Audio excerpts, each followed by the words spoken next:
Bible میں حضرت ادریس علیہ السلام کو انوک کہہ کر پکارا گیا ہے۔ آپ پر نازل ہونے والی کتاب بک آف انوک انتہائی پراسرار ہے اور اس کے اندر کچھ ایسے راز اور پہیلیاں موجود ہیں جن سے آج تک پردہ نہیں اٹھایا جا سکا، کیونکہ یہ سب راز اور پیشن گوئیاں آج کی موجودہ تورات، انجیل اور قرآن کے دعووں کے خلاف جاتی ہیں۔ اسی لیے حضرت ادریس علیہ السلام پر نازل ہونے والے ان صحیفوں کو مستند نہ ہونے کی وجہ سے کسی آسمانی کتاب کے ساتھ شامل نہیں کیا گیا،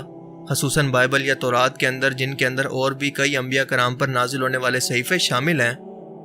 یہ کتاب شروع ہوتی ہے زمین پر آباد دو مخلوقات کو وارننگ دینے سے، یعنی ایک تو انسان اور دوسرے واچرز، جنہوں نے اس وقت کے اندر بدکاری، خون ریزی، جادو، انسانی تخلیق کو بدلنے جیسے گناہوں کو عام کیا ہوا تھا۔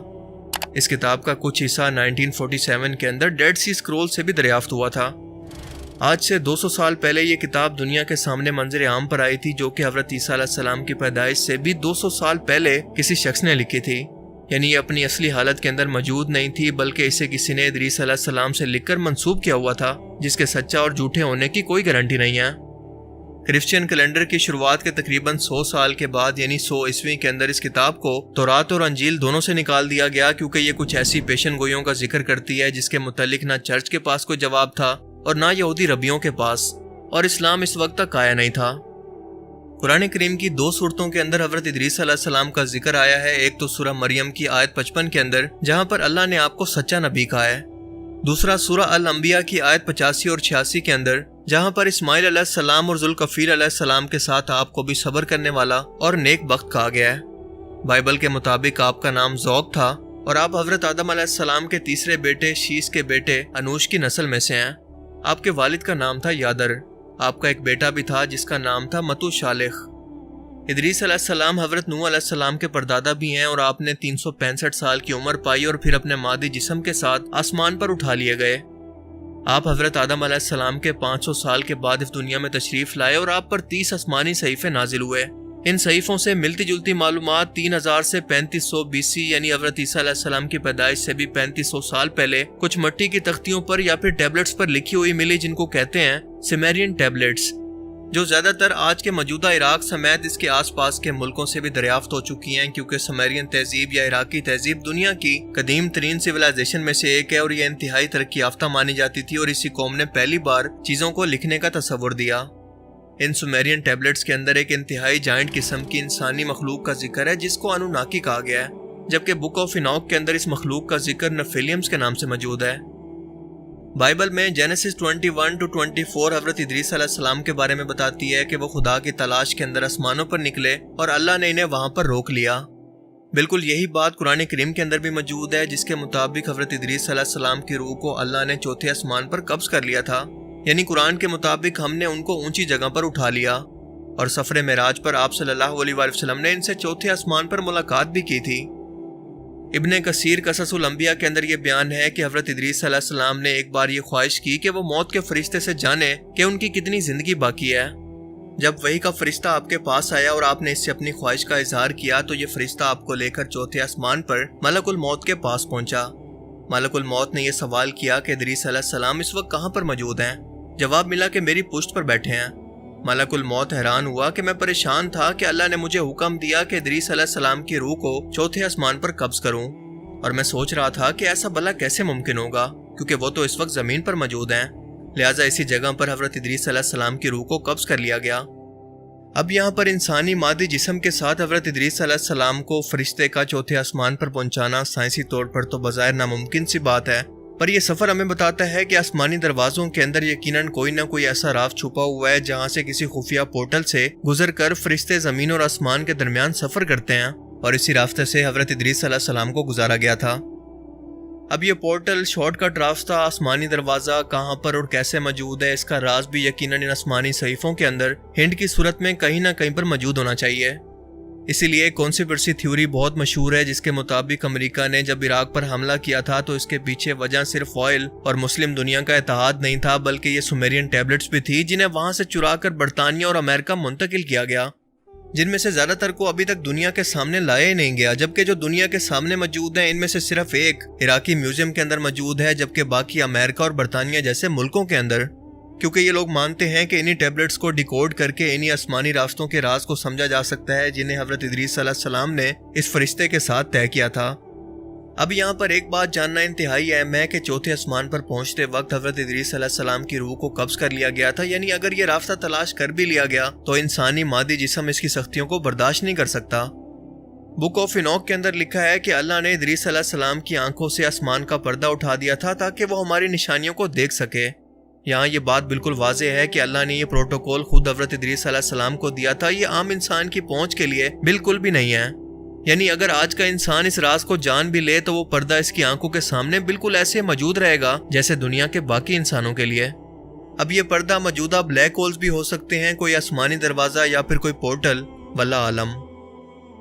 بک آف انوک کو 5 حصوں کے اندر تقسیم کیا گیا ہے، جس کے اندر کافی حیرت انگیز دعوے کیے گئے ہیں، اور پہلا حصہ اس کا کہلاتا ہے بک آف واچرز، جو 300 قبل مسیح کے اندر لکھا گیا تھا، اور اس کے اندر بیان ہوتا ہے کہ آسمان پر موجود کچھ فرشتے جنہیں واچرز کہتے ہیں، حضرت ادریس علیہ السلام کے والد کے زمانے کے اندر زمین پر انسانی شکل کے اندر ایک پہاڑ پر اترے، اور یہ تعداد میں 200 تھے۔ ان کے سردار فرشتے نے باقی 199 سے یہ وعدہ لیا کہ ہم سب مل کر انسانوں کی نسل کو بگاڑیں گے، انہیں نئے نئے گناہ سکھائیں گے۔ لہٰذا انہوں نے طرح طرح کے گناہ، یعنی انسانی تخلیق کو بدلنا، انسان اور جانور کا ملاپ کروانا، اور فحاشی کو پھیلانا سکھایا۔ اسلحہ یعنی تلواریں، ڈھالیں اور زیور بنا کر بننا سنورنا سکھایا، جو کہ انسان اس سے پہلے نہیں جانتے تھے۔ بک آف انوک کے مطابق عزازیل یعنی شیطان نے انسانوں کو تلواریں، خنجر اور زرہ بنانا سکھایا تاکہ وہ آپس میں لڑ کر ایک دوسرے کا قتل کریں۔ اسی نے انسانوں کو قیمتی دھاتوں اور زیورات کے بارے میں بتایا تاکہ وہ خود کو سنوار سکیں، جس سے برائی اور بدکاری پھیلی۔ اسی نے انسانوں کو مورتیاں بنانا سکھایا، جس نے بعد میں نوح علیہ السلام کی قوم کے اندر دوبارہ سے شرک و بت پرستی اور نئے نئے گناہوں کی بنیاد رکھی۔ اسی مخلوق نے انسانی عورتوں کے ساتھ جنسی تعلقات بھی قائم کیے، جس سے انسانی جائنٹ پیدا ہوئے، جنہیں نفیلیمز کہتے ہیں۔ یہ جسامت میں انتہائی لمبے اور انتہائی طاقتور تھے، اور ان کی عمریں بھی بہت لمبی تھی۔ انہوں نے باقی تمام انسانوں کا شکار کر کے انہیں کھانا اور ختم کرنا شروع کر دیا، یہاں تک کہ یہ کسی جانور کو بھی نہیں چھوڑتے تھے، اور اس کے بعد یہ خود آپس کے اندر ہی لڑ کر ایک دوسرے کو قتل کرنے لگے۔ انہی واچرز نے انسانوں اور جانوروں کو ملا کر کئی حیوانی نسلوں کو بھی بنایا، جس کا ثبوت دنیا کے مختلف حصوں سے ملنے والی ایسی مورتیاں ہیں جو کہ اس بات کی تصدیق کرتی ہیں، کیونکہ ان کے اندر واضح طور پر یہ دیکھا جا سکتا ہے کہ ان کا آدھا جسم انسانی ہے اور آدھا کسی جانور کا ہے۔ اب سوچنے کی بات یہ ہے کہ آج سے تقریباً 10,000 سال پہلے کے انسانوں کو اس سب کے بارے میں کیسے پتا تھا؟ بک آف انوک کے اندر ان فرشتوں کا انسانی عورتوں سے جنسی تعلق قائم کرنے کا جو واقعہ بیان کیا گیا ہے وہ اس لیے بھی انلاجیکل ہے کیونکہ فرشتوں میں کوئی جنس ہی نہیں ہوتی۔ انسانوں کی طرح ان کے اندر میل فیمیل کا تصور نہیں ہوتا، جبکہ جنات کے اندر یہ جنس پائی جاتی ہے، اور وہ انسانوں پر عاشق ہو کر ان سے تعلق بھی قائم کر سکتے ہیں۔ لہٰذا یہ تمام باتیں قرآن کریم کے مطابق عزازیل یعنی شیطان اور اس کے ساتھ شیطانی جنات پر بالکل فٹ ہوتی ہیں، کیونکہ فرشتوں کے بارے میں کوئی یہ تصور ہی نہیں کر سکتا کہ وہ خالق اللہ کو چھوڑ کر اس کی مخلوق یعنی جنات کی فرما برداری کریں۔ قوم عاد جو کہ حضرت نوح علیہ السلام کی چوتھی نسل سے تھے، کھجور کے درختوں جتنے لمبے اور طاقتور تھے، اور ان کی نسل نیفیلیمز کی نسل کی باقیات تھے جن پر اللہ کی نافرمانی کی وجہ سے دردناک عذاب آیا، کیونکہ ان لوگوں نے ہود علیہ السلام کی تعلیمات کا انکار کیا تھا۔ انسانی عقل بھی اس بات کو تسلیم نہیں کرتی کہ کھجور کے درخت جتنے لمبے یعنی کم از کم 20 فٹ یا 2 منزلہ عمارت جتنے لمبے انسان بنا کسی بہت بڑے جینیٹک بدلاؤ کے پیدا ہو سکیں، یہ تو آج کے ٹائم کے اندر بھی ممکن نہیں۔ اور قرآن پاک بھی ان تمام دعووں کو یوں رد کر دیتا ہے کہ یہ فرشتوں کا سردار ابلیس یا شیطان کوئی فرشتہ نہیں تھا بلکہ ایک جن تھا، اور ظاہر ہے کہ اس کے سوا کسی اور کو انسانی نسل سے دشمنی بھی کیوں ہوگی۔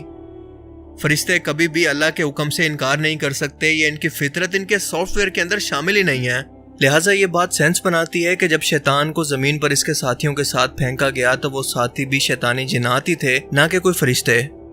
اب یہاں تک تو یہ قصہ فیبریکیٹڈ یا ملاوٹ شدہ ہے، پر اس سے آگے کی کہانی کافی لاجیکل اور سینس بناتی ہے، کیونکہ جنات اور انسانوں کا ملاپ ممکن ہے، اور یہ بھی ممکن ہے کہ اس ملاپ سے کوئی ایسی اولاد پیدا ہو جو کہ جنات کی طرح بہت لمبی، طاقتور اور لمبی عمر کی ہو، جیسا کہ بک آف انوک کے اندر انہیں نیفیلیمز کہہ کر پکارا گیا ہے، اور قوم عاد بھی انہی کی نسل کی باقیات ہوں جنہیں آخرکار دنیا سے ختم کر کے انسانی نسل کو اصلی صورت کے اندر دوبارہ سے واپس لایا گیا۔ جبکہ اس بدلاؤ کے نتیجے میں جو جانور نما انسان بچ گئے تھے، انہیں زمین سے حضرت نوح علیہ السلام کے دور میں مکمل طور پر سیلاب سے ختم کیا گیا۔ بائبل اور قرآن کے اندر واضح طور پر یہ بیان ہے کہ اسے یعنی نوح علیہ السلام کو ہر ایک صاف جانور یعنی چنے ہوئے جانوروں کا جوڑا کشتی کے اندر رکھنے کا حکم دیا گیا تھا، جس کا مطلب ہے کہ ایسے جانور جو اس ملاپ کا شکار نہیں ہوئے تھے بلکہ اپنی اصلی صورت کے اندر باقی تھے، تاکہ ان جانوروں کی اصل کو بچا کر باقی تمام انسانی ہائبرڈ یا انسانی حیوانوں کو اللہ تعالیٰ زمین سے ختم کر دے۔